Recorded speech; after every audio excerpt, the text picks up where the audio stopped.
Assalamualaikum warahmatullahi wabarakatuh. Waalaikumsalam warahmatullahi wabarakatuh.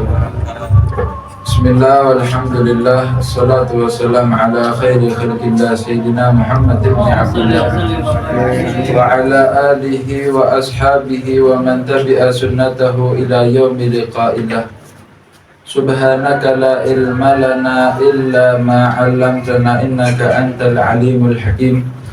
Rabbi israh li sadri wa yassir li amri wa hlul 'uqdatam min lisani yafqahu qawli. Rabbana iftah bainana wa baina qaumina bil haqqi wa anta khairul fatihin. Allahumma salli wa sallim ala sayyidina Muhammad.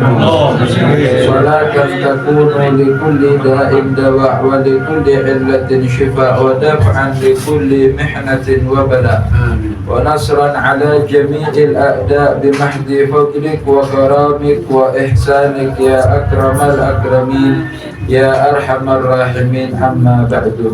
Alhamdulillah, kita bersyukur kepada Allah subhanahu wa ta'ala. Di malam yang mulia ini kembali Allah mengumpulkan kita di dalam salah satu perkumpulan yang insya Allah di dalam perkumpulan ini diturunkan banyak rahmat oleh Allah subhanahu wa ta'ala. Insya Allah perkumpulan ini termasuk perkumpulan yang diridhoi oleh Allah subhanahu wa ta'ala. Kita berharap semoga barakah kita duduk di dalam perkumpulan ini. Semoga Allah memuliakan kita dengan Allah ampuni dosa-dosa kita. Dan yang punya hajat semoga dikabulkan oleh Allah subhanahu wa ta'ala. Dan semoga barakah kita duduk di dalam perkumpulan ini. Semoga Allah memuliakan kita dengan Allah tutup usia kita dalam keadaan husnul khatimah. Amin ya rabbal alamin. Tak lupa salawat serta salam selalu tercurah limpahkan kepada junjungan kita, yakni baginda agung Nabi besar Muhammad sallallahu alaihi wasallam, yang mana beliau yang telah menuntun kita dari zaman kegelapan menuju kepada zaman yang terang benderang, yakni agama Islam. Ikhwani rahimakumullah, Allah subhanahu wa ta'ala berfirman di dalam Al-Quranul Karim, yang mana di dalam ayat tersebut Allah memerintahkan kepada kita agar kita selalu berperilaku baik kepada kedua orang tua kita. Al-Imam Ibnu Abbas beliau mengatakan ada 3 ayat di dalam Al-Quranul Karim, yang mana 3 ayat ini mengandung 2 perintah Allah subhanahu wa ta'ala, dan setiap perintah tersebut saling berhubungan satu dengan yang lainnya. Artinya ketika kita memisahkan 2 perintah tersebut, maka tidak akan diterima oleh Allah subhanahu wa ta'ala. Adapun ayat yang pertama yang dikatakan oleh Abdullah bin Abbas atau sepupu Nabi Muhammad SAW, yang pertama adalah wa atiullaha wa atiur rasul. Taatlah kalian kepada Allah dan taatlah kalian kepada Rasul. Dikatakan siapa orang yang taat kepada Allah, yakin kepada Allah, percaya bahwasanya Allah itu ada dan mengimani Allah, akan tetapi tidak percaya kepada Rasulullah, tidak taat kepada Nabi Muhammad, maka ketaatannya kepada Allah subhanahu wa ta'ala tidak diterima oleh Allah subhanahu wa ta'ala. Begitu juga sebaliknya, ketika ada seseorang yang dia itu mempercayai Nabi Muhammad, beriman kepada Nabi Muhammad, mengikuti Nabi Muhammad, tapi mengingkari akan adanya Allah, maka ketaatannya kepada Nabi Muhammad SAW juga tidak berarti apa-apa di sisi Allah subhanahu wa ta'ala. Artinya apa? Satu ayat ini mengandung 2 perintah, yang mana 2 perintah tersebut tidak bisa dipisahkan satu dengan yang lainnya. Wa atiullaha wa atiur rasul, taatlah kalian kepada Allah dan taatlah kepada Rasul. Adapun ayat yang kedua adalah wa aqimus sholata wa itauz zakah. Dirikanlah salat dan tunaikan zakat. Siapa orang yang melaksanakan sholat tapi tidak menyalurkan zakat, padahal dia termasuk orang-orang yang wajib mengeluarkan zakat. Zakat ini bukan hanya zakat fitrah, ada zakat mal, zakat tijarah dan sebagainya. terkhusus kepada orang-orang yang ekonominya di atas rata-rata, yang sudah terkena kewajiban zakat. Siapa orang yang dia melaksanakan sholat tapi tidak zakat, maka itu semua tidak sempurna di sisi Allah Subhanahu wa ta'ala. Sebaliknya, orang yang zakat tapi tidak sholat juga sama seperti tadi, ya, tidak sempurna dan tidak diterima oleh Allah Subhanahu wa ta'ala. Maka ayat yang kedua adalah dirikanlah sholat dan tunaikan zakat. Yang terakhir dikatakan oleh beliau adalah anishkurli waliwalidayk. Perintah dari Allah agar kita selalu bersyukur kepada Allah dan kita selalu bersyukur kepada kedua orang tua. Dikatakan bentuk syukurnya kita kepada Allah Subhanahu wa ta'ala adalah dengan kita melaksanakan sholat 5 waktu di setiap harinya. Dan bentuk syukur kita kepada kedua orang tua kita adalah dengan kita mendoakan kedua orang tua kita di setiap 5 waktunya setelah azan sebelum qamat. Karena Nabi Muhammad SAW beliau bersabda, doa bainal azan wal iqamah mustajab fad'u, atau kama qala alaihi salatu wasallam. Nabi Muhammad SAW beliau bersabda, doa antara azan dan qamat itu diterima oleh Allah. Maka diperintahkan oleh Rasulullah SAW agar kita berdoa di dalamnya. Nah, sebagai bentuk syukur kita kepada kedua orang tua adalah dengan kita mendoakan kedua orang tua kita setiap habis adzan. Setiap kita habis membaca doa setelah adzan, kita mendoakan kedua orang tua. Ini sebagaimana kita diajarkan. Biasanya setelah Allahumma rabb hadhihi da'wati tammah dan seterusnya kita baca apa? Rabbighfirli walidayya sampai 5 kali, kemudian disempurnakan dengan apa? Warhamhuma kama rabbayani shaghira. Assalamualaikum. Kita dengarkan adzan dulu.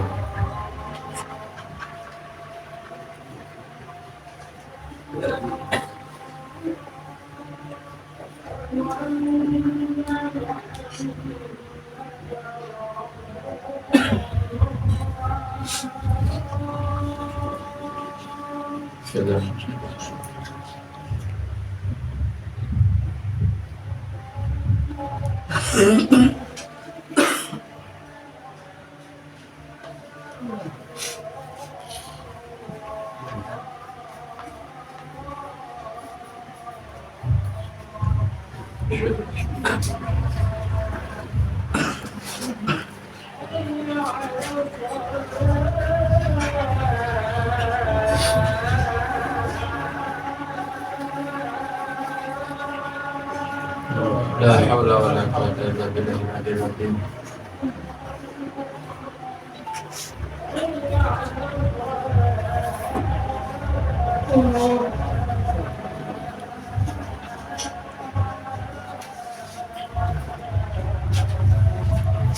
La haula wa la quwwata illa billahil aliyyil azim.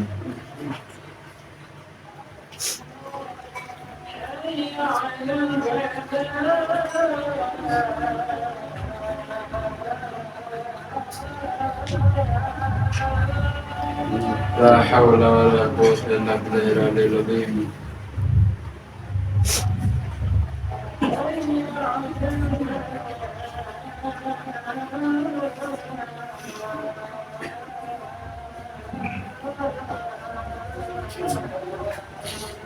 La haula wa la quwwata illa billahil aliyyil azim.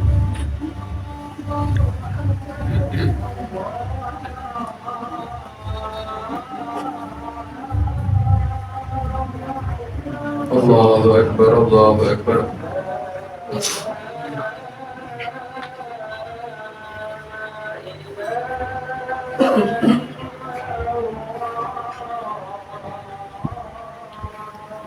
لا إله إلا الله محمد رسول الله صلى الله عليه وسلم. اللهم رب هذه الدعوة التامة والصلاة القائمة آتِ سيدنا محمدا الوسيلة والفضيلة والشرف والدرجة العالية الرفيعة وبعث المقام محمودا التي وعدت إنك لا تخلف الميعاد برحمتك يا أرحم الراحمين. رب اغفر لي ولوالدي يا رب اغفر لي ولوالدي يا رب اغفر لي ولوالدي رب اغفر لي ولوالدي يا رب اغفر لي ولوالدي وارحمهما كما ربياني صغيرا اللهم إنا نسألك العفو والعافية والمعافاة الدائمة في الدين والدنيا والآخرة اللهم بارك لنا في أولادنا وأهلنا واحفظهم ولا تضرهم ووفقهم لطاعتك وارزقنا برهم وصلى الله على سيدنا محمد وعلى آله وصحبه وسلم الحمد لله رب العالمين. Allahumma sholli ala Muhammad. Alhamdulillah langsung praktek Pak ya. Mudah-mudahan kita bisa terus mengamalkan ilmu yang kita dapatkan. Amin ya rabbal alamin. Sebagai bentuk kita bersyukur kepada orang tua kita adalah setidak-tidaknya di setiap hari kita mendoakan kedua orang tua kita di setiap habis azan sebelum iqamah. Itulah yang diajarkan kepada kita daripada para pendahulu kita yang saleh. Dan itu sebagai bentuk syukur kita kepada kedua orang tua.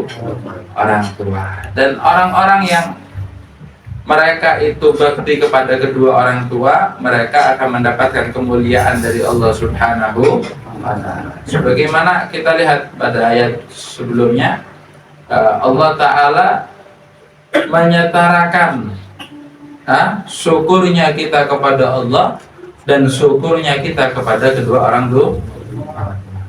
Siapa orang yang dia bersyukur kepada Allah Ta'ala tapi tidak bersyukur kepada kedua orang tuanya, ya, durhaka kepada orang tua meskipun dia ahli ibadah, maka syukurnya kepada Allah tidak diterima oleh Allah Subhanahu wa Ta'ala. Sebaliknya, ada anak syukur kepada kedua orang tuanya, bakti sama orang tuanya, tapi tidak bersyukur kepada Allah Subhanahu wa Ta'ala, itu juga tidak diterima oleh Allah Subhanahu wa Ta'ala. Artinya apa? Kita harus bersyukur kepada kedua orang tua dan kita harus bersyukur kepada Allah Subhanahu wa Ta'ala. Dari sini menunjukkan bagaimana Allah Subhanahu wa Ta'ala memerintahkan kepada kita agar kita benar-benar memuliakan kedua orang tua. Di dalam hadis Nabi Muhammad sallallahu alaihi wasallam, beliau bersabda, al-ibnul bar la yadkhulun nar. Anak yang bakti kepada orang tua la yadkhulun nar, tidak mungkin masuk ke dalam neraka. Ini Rasulullah sallallahu alaihi wasallam yang menyampaikannya. Wal ibnul ab la yadkhulul jannah. Dan anak yang durhaka kepada orang tua la yadkhulul jannah, tidak mungkin masuk ke dalam surga. Ini jelas sekali yang disampaikan oleh Rasulullah ini. Anak yang bakti kepada orang tua tidak mungkin masuk neraka. Anak yang durhaka kepada orang tua tidak mungkin masuk ke dalam surga. Kan dikatakan man mata wa huwa radin walidayh lam yakun bainahu wa bainal anbiya fil jannah illa darajah. Siapa orang yang meninggal dunia dan saat itu keadaan kedua orang tuanya ridha kepada dia, maka tidaklah dia maka kelak dia akan masuk ke dalam surga, dan dia dengan para nabi hanya selisih 1 derajat. Nabi itu kedudukannya paling tinggi, kan begitu, Nabi itu kedudukannya paling tinggi. Di bawah para nabi ada sekelompok orang. Nah ini kalau sudah dekat sama para nabi berarti tinggi sekali. Siapa mereka? Dikatakan mereka adalah anak-anak yang semasa hidupnya berbakti kepada orang tua, nurut sama orang tua, tidak menyakiti hati orang tua. Sebaliknya, waman mata wa huwa sakhitun an walideh lam yakum bainahu wa bainal iblis finnar illa darajah. Dikatakan siapa orang yang meninggal dunia posisi orang tuanya saat itu murka kepada dia, maka kelak dia akan dimasukkan ke dalam nerakanya Allah, dan dia dengan iblis hanya selisih 1 derajat. Iblis itu ya nanti di neraka yang dalam, Pak. Karena iblis itu nanti tugasnya semasa hidup di dunia itu apa? Berusaha memasukkan umatnya Nabi Muhammad ke dalam nerakanya Allah. Kan begitu. Itu sudah janjinya iblis di dalam Al-Quran kepada Allah Subhanahu wa Ta'ala. Tapi di bagaimana ketika iblis itu berada di dalam neraka yang sangat dalam, ada orang-orang yang derajatnya dengan iblis di dalam neraka tidak terlalu banyak selisihnya, hanya selisih 1 derajat. Berarti dalam juga ini nerakanya. Siapa? Mereka anak-anak yang semasa hidup di atas dunia, mereka berani durhaka kepada orang tua, terus nyakiti hatinya orang tua. Tidak pernah nyenengno hatinya orang tuanya dibikin sakit hati terus. Ini anak kayak gini dikatakan apa? Nanti dia akan masuk ke dalam neraka dan dia dengan iblis hanya selisih 1 derajat. Ini menunjukkan bagaimana Allah Subhanahu wa Ta'ala mengajarkan kepada kita agar kita betul-betul berhati-hati kepada kedua orang tua. Tidak peduli orang tuanya solehkah ataupun tidak soleh. Bahkan meskipun orang tuanya tidak muslim pun, kita diperintahkan bakti kepada orang tua. Orang tua saya biasa, bukan ahli ibadah, bukan orang soleh, bukan ulama. Tidak harus soleh. Meskipun orang tuanya biasa, tetap kita wajib bakti sama orang tua. Karena tidak ada, Pak, kita wajib bakti sama orang tua dengan syarat orang tuanya soleh. Tidak ada. Non muslim pun orang tua kita tetap wajib bakti kepada orang tua. Dan anak-anak yang semasa hidupnya berani sama orang tuanya, mereka akan mendapatkan kemurkaan dari Allah Subhanahu wa Ta'ala. Di dalam Majmu' Kalam Al-Habib Alwi Syihabuddin, atau di dalam kitab Tuhfatul Asraf karya Al-Habib Muhammad bin Hadi As-Segaf, di situ ada satu orang soleh ngelewati satu pemakaman gitu. Ketika ngelewati pemakaman itu, ternyata orang soleh ini, Pak, sama Allah Ta'ala dibuka hijabnya, bisa dengarkan orang yang di dalam kubur itu disiksa sama Allah. Jadi bisa dengarkan orang yang di dalam kubur disiksa sama Allah. Kaget orang soleh. Kenapa? Karena orang yang di dalam kubur itu sepertinya siksaannya sangat keras sekali. Dan yang lebih kaget lagi, orang yang di dalam kubur itu yang dia itu menjerit, merasakan kesakitan akan siksaan Allah Subhanahu wa Ta'ala, ternyata suaranya tidak seperti suara manusia. Suaranya seperti suara keledai. Itu orang soleh itu lebih kaget lagi loh. Kok sampai gini? Suaranya kok sampai berubah seperti binatang? Maka tidak lama kemudian ada hatif, suara tanpa rupa. Biasanya kalau orang-orang soleh itu, Pak, mereka itu juga bisa mendapatkan petunjuk dari Allah Subhanahu wa Ta'ala. Sebagaimana para nabi bisa mendapatkan wahyu, orang-orang soleh bisa mendapatkan ilham. Apa bedanya ilham dengan wahyu? Ya, kalau wahyu kepada para nabi, kalau ilham kepada orang-orang soleh. Dan tidak ada nabi setelah Rasulullah. Jadi nggak mungkin ada yang menerima wahyu setelah Nabi Muhammad Shallallahu Alaihi Wasallam. Kalau dapat petunjuk langsung, gimana? Itu ilham. Ini orang soleh mendapatkan hatif, suara tanpa rupa, ya, ilham dari Allah Subhanahu wa Ta'ala. Mengatakan itu biasanya dari malaikat atau dari Allah Ta'ala secara langsung. Ya, mengatakan kepada orang soleh tersebut, kamu tahu enggak kenapa orang ini disiksa sama Allah Subhanahu wa Ta'ala dan suaranya dirubah sampai seperti binatang? Maka orang soleh ini mengatakan, saya enggak tahu. Apa ini penyebabnya kok sampai seperti ini disiksa sama Allah? Ternyata suara itu mengatakan orang ini semasa hidupnya durhaka sama orang tuanya.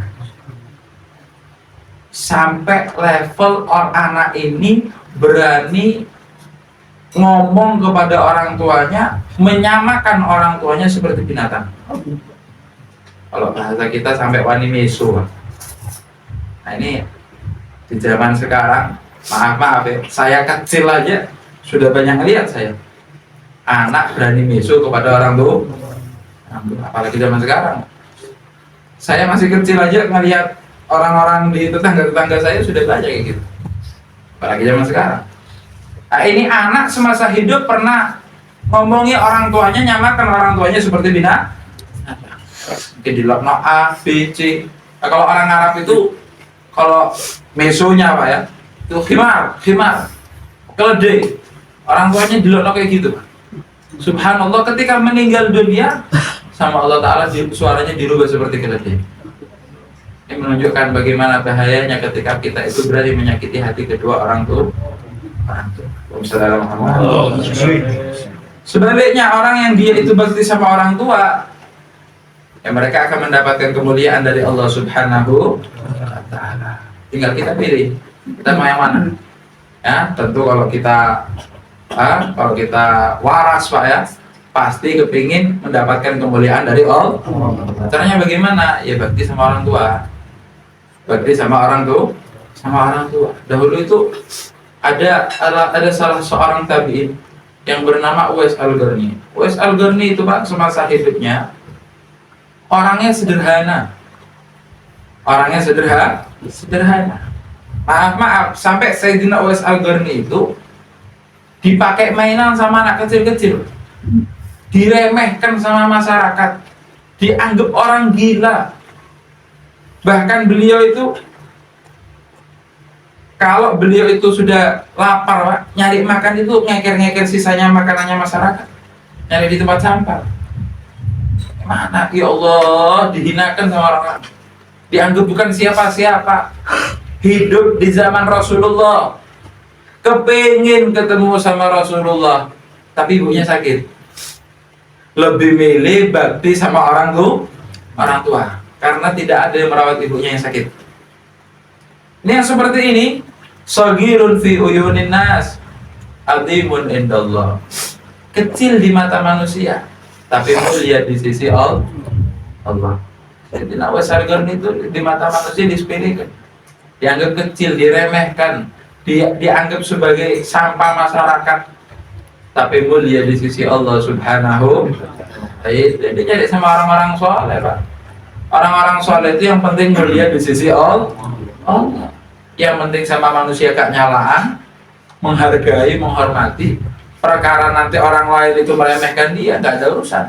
Yang penting hubungan dia sama Allah Subhanahu wa Ta'ala ya berjalan dengan bagus, sehingga mereka menjadi orang-orang yang mulia di sisi Allah Subhanahu wa Ta'ala. Kalau orang zaman sekarang ini yang penting mulia di mata manusia. Antara dia dengan Allah Ta'ala ya sudah tahu wis. Yang pokoknya manusia hormat, manusia menghargai. Makanya sekarang ini tidak heran cari jabatan ini segala cara dihalalkan. Kenapa? Karena kepengen mulia di hadapan manusia. Antara dia dengan Allah, ya dia nggak peduli. Berbeda, bertolak belakang dengan orang-orang soleh. Orang soleh perkara dia dianggap remeh sama masyarakat, nggak ada urusan. Yang penting bagus hubungannya dengan Allah Subhanahu wa Ta'ala. Nah ini Sayyidina Uwais Al-Qarni ini mulia barokah apa? Mulia barokah beliau itu baktinya luar biasa kepada kedua orang tua. Maka kita pun juga bisa mendapatkan kemuliaan itu, asalkan kita juga bakti kepada orang tua. Dahulu di zaman Bani Israel, kalau kita buka Al-Quran Pak ya, surat pertamanya apa? Al-Fatihah kan? Al-Fatihah dulu. Baru setelah itu surat Al-Baqarah. Surat terpanjang dalam Al-Quran surat Al-Baqarah. Ya, kenapa surat itu dinamakan surat Al-Baqarah? Apa artinya Al-Baqarah? Sapi betina. Dulu di zaman Bani Israel, di zaman Nabi Allah Musa alaihissalam, zaman Nabi Musa itu Pak, ada seorang Bani Israel yang dia itu orang yang kaya raya. Ada orang kaya raya, tapi sayangnya tidak punya anak, sayangnya tidak punya keturunan.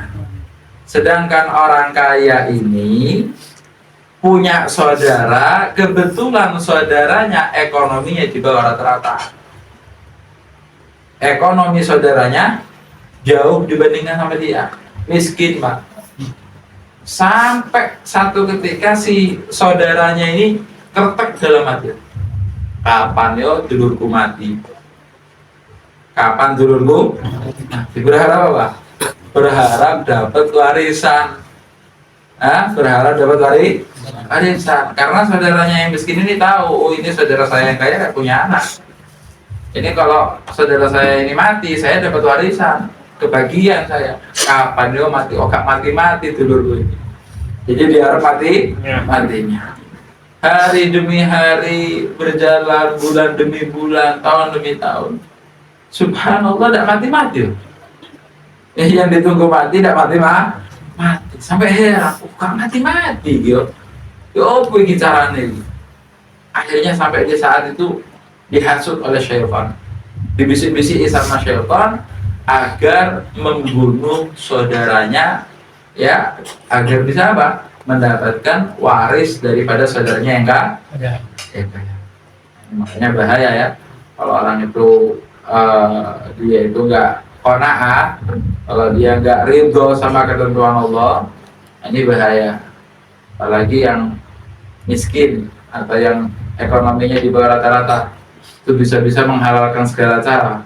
Seperti ini, ya, merasa dia itu nggak mampu, mana dia punya keluarga, saudaranya kaya gak mati-mati. Akhirnya apa? Dibunuh. Akhirnya dibunuh saudaranya yang kaya itu. Ketika dibunuh, dibawa jenazahnya, ditaruh di perbatasan kabilah. Dan Israel itu dibagi menjadi beberapa kabilah. Ada kurang lebih 12 atau 13 kabilah Israel. Dan setiap kabilah itu punya daerah masing-masing. Kayak RW 1, RW 2, RW 3 sampai 12. Itu Bani Israel seperti itu. Ditaruh di tengah perbatasan antara dua kabilah. Besok harinya ternyata masyarakat menyadari ada jenazah di sana. Ketika ketahuan ada jenazah, mulai masyarakat itu gempar. Wah, ada jenazah, ini jenazahnya siapa? Ternyata ketika masyarakat melihat jenazah itu adalah jenazah seorang yang kaya itu. Akhirnya masyarakat tahu kalau yang kaya ini punya saudara si miskin itu. Dibawalah jenazah ini kepada saudaranya yang miskin, padahal saudaranya yang bunuh. Jadi dibawa ke saudaranya yang miskin. Ini namanya saudaranya yang miskin ini pelakunya, Pak, tapi supaya tidak ketahuan, ya mendramatisir. Kenapa? Karena agar tidak ketahuan kalau dia yang bunuh. Wah, nangis ini. Gimana inilah saudaranya yang miskin ini membuat fitnah, mengadu domba antara kabilahnya dia dengan kabilah sebelah. Oh, ini jenazah saudara saya di tengah perbatasan dua kabilah. Berarti yang bunuh kabilah sebelah. Akhirnya mendengar omongan ini, kabilahnya dia nggak terima, Pak. Oh, kabilah sebelah kok berani bunuh warganya kita. Akhirnya panas masyarakat, ya, diadu domba, akhirnya panas, akhirnya niatan apa? Mau menyerang kabilah sebelah. Kabilah sebelah dengar kabar, siap-siap juga untuk menyambut kabilah yang mau menyerang dia. Ketika sudah mau berseteru, sudah hampir perang, Pak, ya. Waktu itu ada satu orang datang berusaha menengah-nengahi supaya tidak terjadi perseteruan antara dua kabilah. Mengatakan, wahai Bani Israel, janganlah kita selesaikan masalah ini dengan pertengkaran.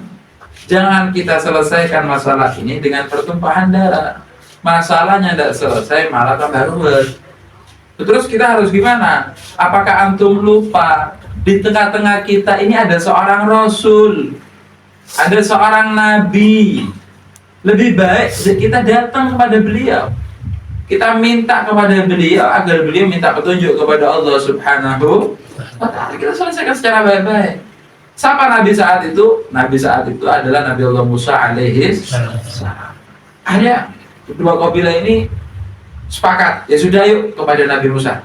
Datang kepada Nabi Musa, berkeluh kesah kepada Nabi Musa, minta solusi kepada Nabi Musa.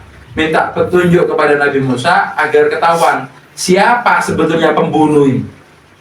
Ya, akhirnya Nabi Allah Musa alaihi salam meminta petunjuk kepada Allah Subhanahu wa taala.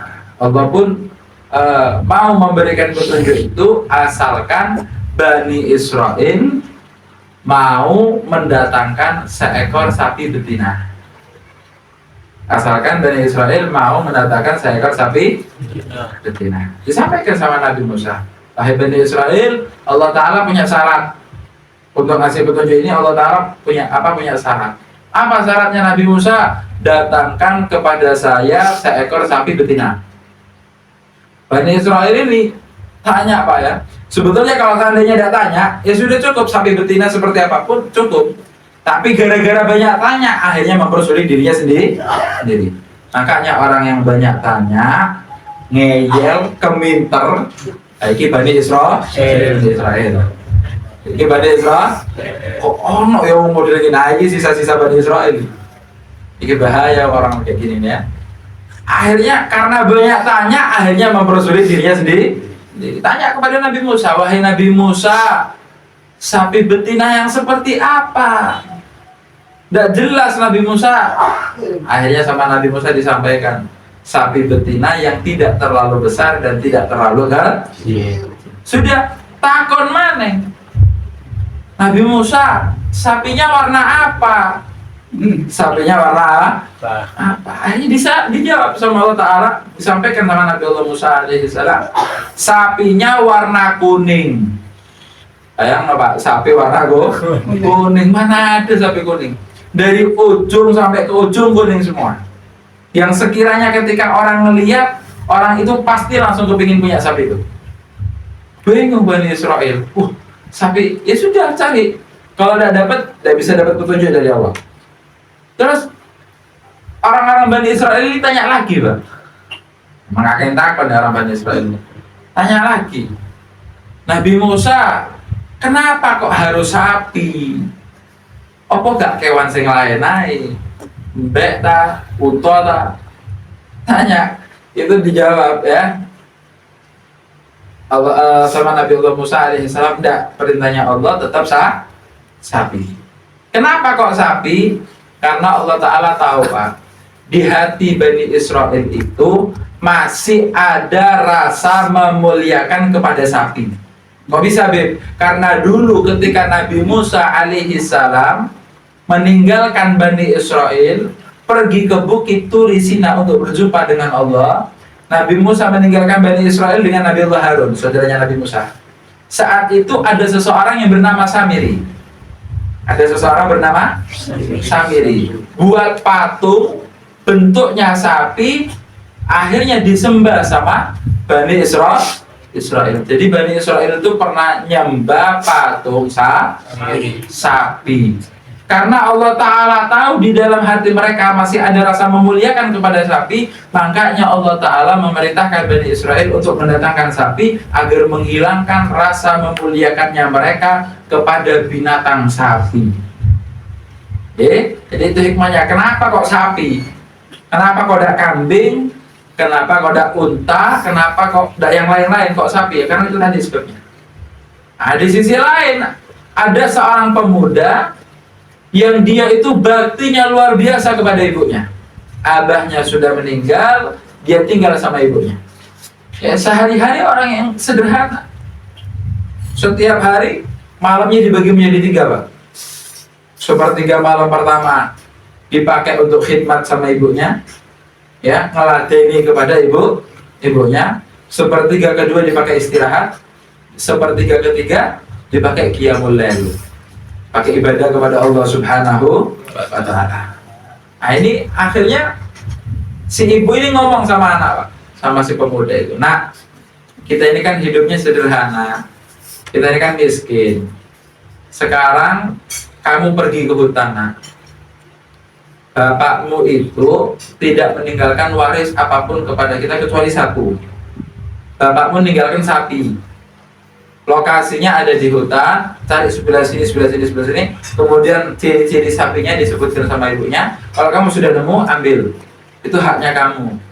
Itu punya bapakmu, ditaruh di sana sama bapakmu. Akhirnya karena disuruh sama ibunya berangkat, ini pemuda berangkat ke lokasi itu, ternyata didapati memang ada sapi sesuai dengan apa yang disebutkan oleh ibunya, diambil karena itu waris daripada bapaknya. Sampai ke rumahnya, kemudian ibunya ngomong, sekarang sapi ini jual dengan harga 3 dinar sesuai dengan keridhaan saya.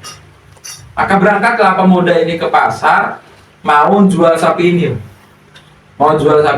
Sesampainya di pasar, ternyata saat itu ada malaikat, ya, ada malaikat yang menyerupai manusia yang diutus sama Allah Subhanahu wa Ta'ala. Jadi malaikat itu datang Pak kepada pemuda tersebut. Tanya malaikat itu, wahai pemuda, ini sapi dijual harga berapa? Oh, ini sapi dijual harga 3 dinar sesuai keridhaan ibu saya. 3 dinar itu berapa, Beb? 3 dinar itu kalau sekarang Pak ya, 1 dinar itu 4 gram emas. Berarti kurang lebih 4 juta 1 dinar. Kalau 3 dinar berarti 12 juta. Kalau uang sekarang Pak ya, 12 juta. Ditanya sama malaikat tersebut, berapa harganya sapi ini? Harganya 3 dinar. Maka malaikat itu mengatakan, ya sudah begini, sapi ini saya beli dengan harga 6 dinar. Tapi syaratnya 3 dinar untuk kamu tidak usah bilang sama ibumu. Ya, jadi 3 dinar untuk ibunya, 3 dinar untuk kamu, tapi kamu nggak usah bilang sama ibumu. Bilang sama ibumu dijual harga 3 dinar. Maka pemuda itu, ya, namanya pemuda yang soleh, ya. Pemuda itu mengatakan apa? Seandainya kamu beli dengan seharga emas seberat sapi saya pun tidak saya jual, kecuali saya jual dengan harga 3 dinar, karena harga itu yang dikasih sama ibu saya. Akhirnya pulang Pak ke rumahnya, nyampaikan kepada ibunya, Bu, ada yang nawar harga 6 dinar, gimana Bu? Ya sudah nak, jual harga 6 dinar sesuai keridhaan saya. Pergi lagi ke pasar, ketemu lagi sama malaikat itu. Ditanya, gimana harga 6 dinar? Ya sudah, nggak apa-apa, ibu saya ridha harga 6 dinar. Ya sudah, kalau gitu saya beri harga 12 dinar. Syaratnya 6 dinar kasih ke ibumu, 6 dinar untuk kamu, tapi kamu nggak boleh ngomong-ngomong sama ibumu. Jadi tes Pak sama Allah Ta'ala, melalui malaikat tersebut. Maka pemuda itu mengatakan apa? Oh, nggak bisa, saya nggak mau khianat sama ibu saya nggak mau. Ibu saya ngasih harga 6 dinar, kalau antum mau, fadol. Kalau tidak mau, ya tidak apa-apa. Oh, saya tawar 12 dinar. Akhirnya balik lagi Pak ke rumahnya ibunya. Sampai di rumah ibunya, Bu, ada yang nawar harga 12 dinar. Orang yang sama, nak, orang yang sama, Bu. Maka ibu itu mengatakan apa? Nah, itu yang datang kepada kamu bukan manusia.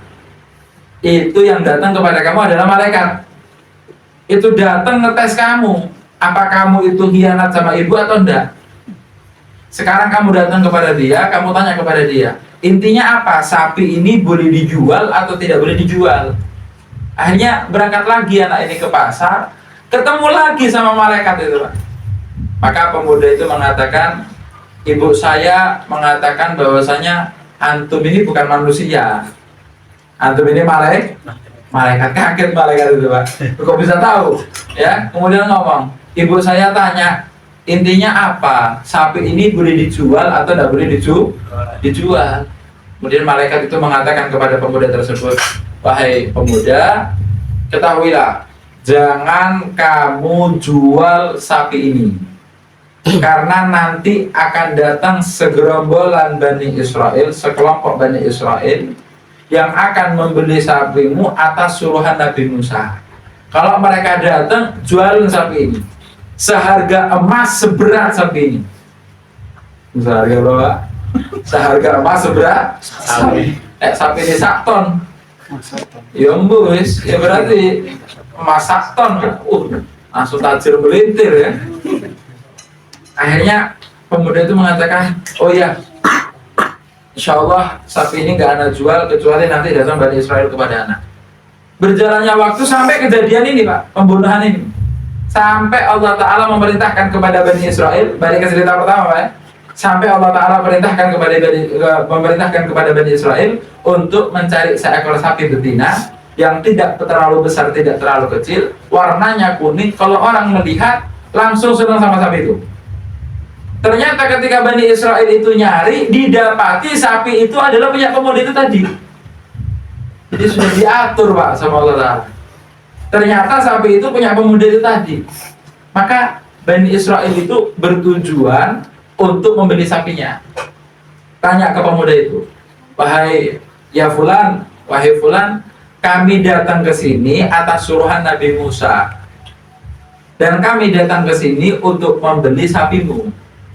Maka pemuda itu langsung ingat Pak, oh ini yang dimaksud sama malaikat yang saya temui di pasar itu. Maka langsung Pak, pemuda ini matok harga. Ya sudah, saya jual. Harganya seharga emas seberat sapi ini. Bani Israel kaget. Harga apa ini? Tak mungkin harganya segini. Jangan terlalu mahal, dikurangi. Ya sudah, kalau antum tidak mau, kalau jenengan tidak mau, ya apa-apa, tidak usah dibeli. Tidak usah dibeli. Subhanallah, sapi yang memiliki ciri-ciri seperti itu cuma sapinya dia. Akhirnya bingung Bani Israel. Akhirnya apa? Mau nggak mau dibeli sama Bani Israel.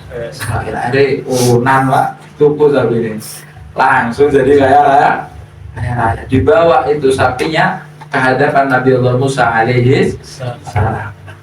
Akhirnya disembelih sama Nabi Musa. Ini jenazah yang kaya ya, orang kaya ini belum dikubur karena masih panas nih, ya masih ricu ini masyarakat.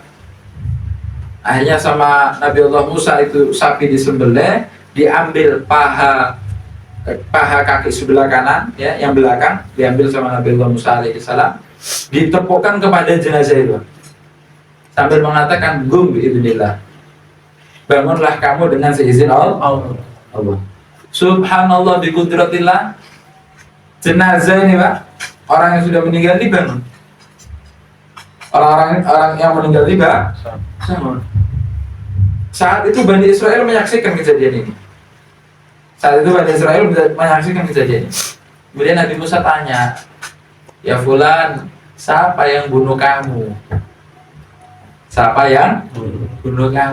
Jenazah ini langsung nuding Pak. Oh itu orangnya. Langsung nuding.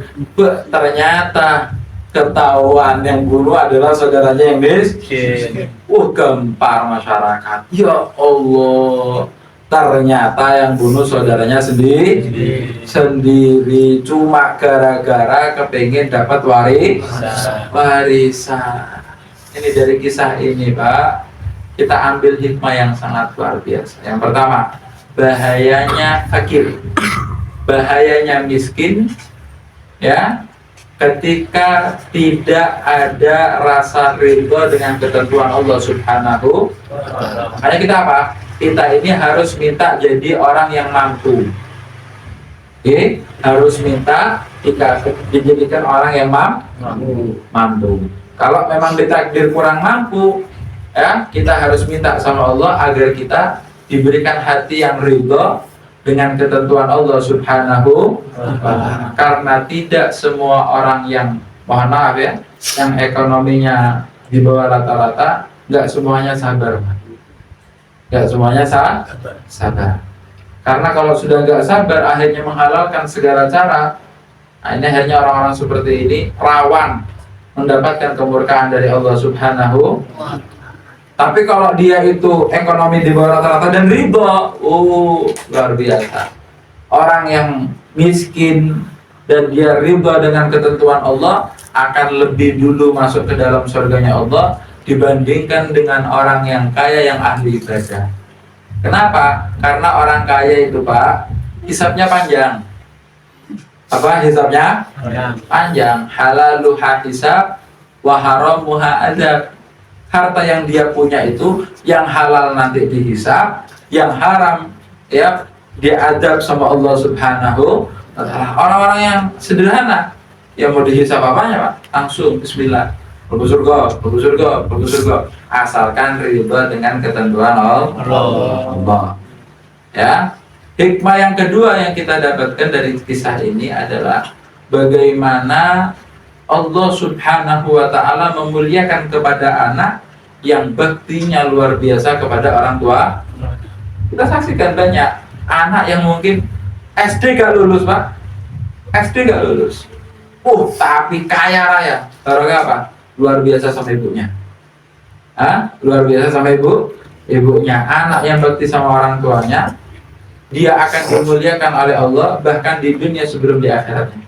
Sebaliknya, anak yang durhaka sama orang tuanya akan disiksa sama Allah bahkan di dunia sebelum di akhiratnya. Ini karena hubungan sama orang tua ini penting, Pak ya. Hubungan sama orang tua ini penting karena ditekan betul sama Allah Subhanahu wa ta'ala. Jadi dari melalui majelis ini kita harus mengerti bagaimana besarnya hak orang tua kita di sisi kita sebagai anak-anaknya.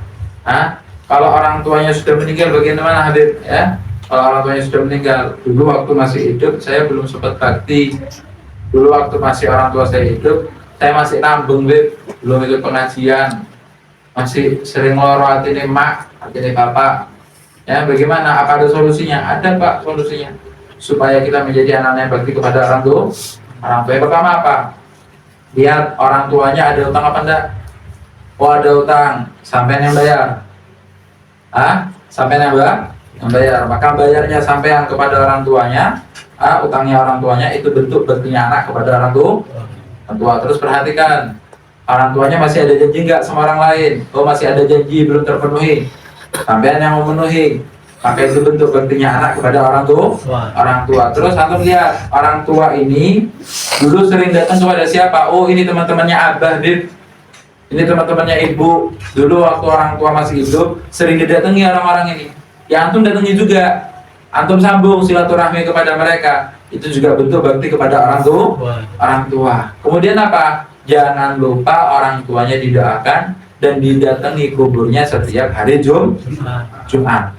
Kenapa kalau Jumat? Ya karena ada hadis Nabi Muhammad SAW beliau bersabda, "Man zara qabra abawayhi fi kulli yaumi jum'atin marratan, ghafarallahu lahu wa kataballahu lahu baran liwalidayh." Nabi Muhammad SAW beliau bersabda, siapa orang yang berziarah kepada kubur kedua orang tuanya atau salah satu di antara keduanya, maka Allah, yang pertama, Allah akan ampuni dosa-dosanya. Yang kedua, Allah akan catat anak ini sebagai anak yang bakti kepada orang tua. Jangan kita bingung ziarah kemana-mana, tapi nggak pernah ziarah orang tua. Orang-orang ini Pak ya, ziarah wali songo, ziarah wali lima, kan bagus. Masya Allah, ngetokno duit juta-jutaan. Luar biasa, setahun 2 kali, 3 kali, Masya Allah. Kan bagus. Tapi orang tua juga harus diziarah. Kadang-kadang kuburannya orang tua ini sampai hilang, Pak. Sukutnya sak meter. Gue udah kata Ramadan, baru ketahuan ada kuburan ternyata. Kenapa? Karena anaknya nggak pernah ziarah. Harusnya bagaimana? Harusnya ziarah ke orang tuanya dulu. Setelah istiqomah ziarah orang tua, monggo, mungkin mau ziarah ke orang soleh yang lain, silahkan, monggo. Yang terutama prioritas kita adalah orang tua. Kemudian antum sebagai orang tua yang punya anak harus membantu anaknya biar bisa bakti kepada antum. Karena Nabi Muhammad SAW beliau bersabda, rahimallahu walidan a'ana waladahu ala birrihi. Semoga Allah merahmati orang tua yang membantu anaknya untuk bisa bakti kepada dia. Jadi orang tua yang bantu anaknya biar bisa bakti kepada dia, ini orang tua ini mendapatkan doa daripada Nabi Muhammad SAW.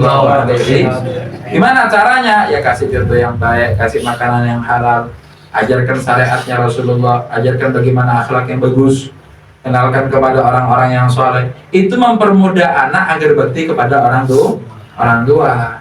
Jangan nanti orang tua yang nyuruh sholat, orang tua yang nyuruh sholat, padahal orang tuanya tidak sholat. Ya sulit Pak, anaknya mau ngikut.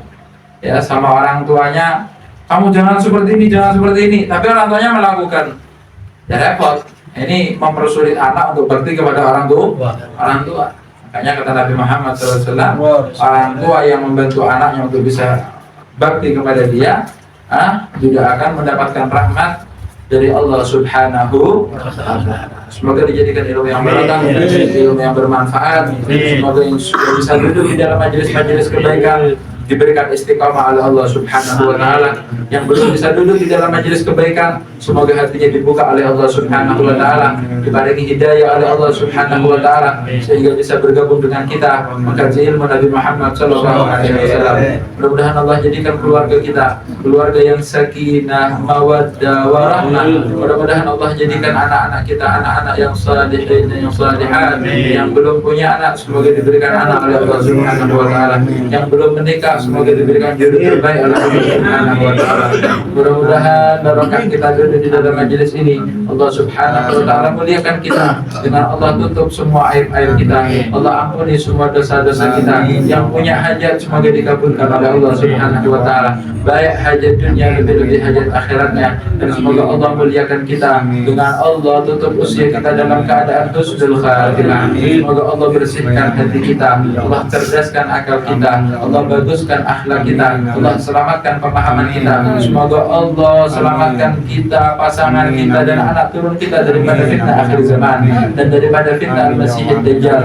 Mudah-mudahan perkumpulan ini tidak hanya di atas dunia, semoga perkumpulan ini terus sampai ke dalam surganya Allah Subhanahu wa taala, bersama dengan guru-guru kita yang saleh, bersama dengan orang-orang yang kita cintai, bersama dengan Nabi Muhammad sallallahu alaihi wasallam.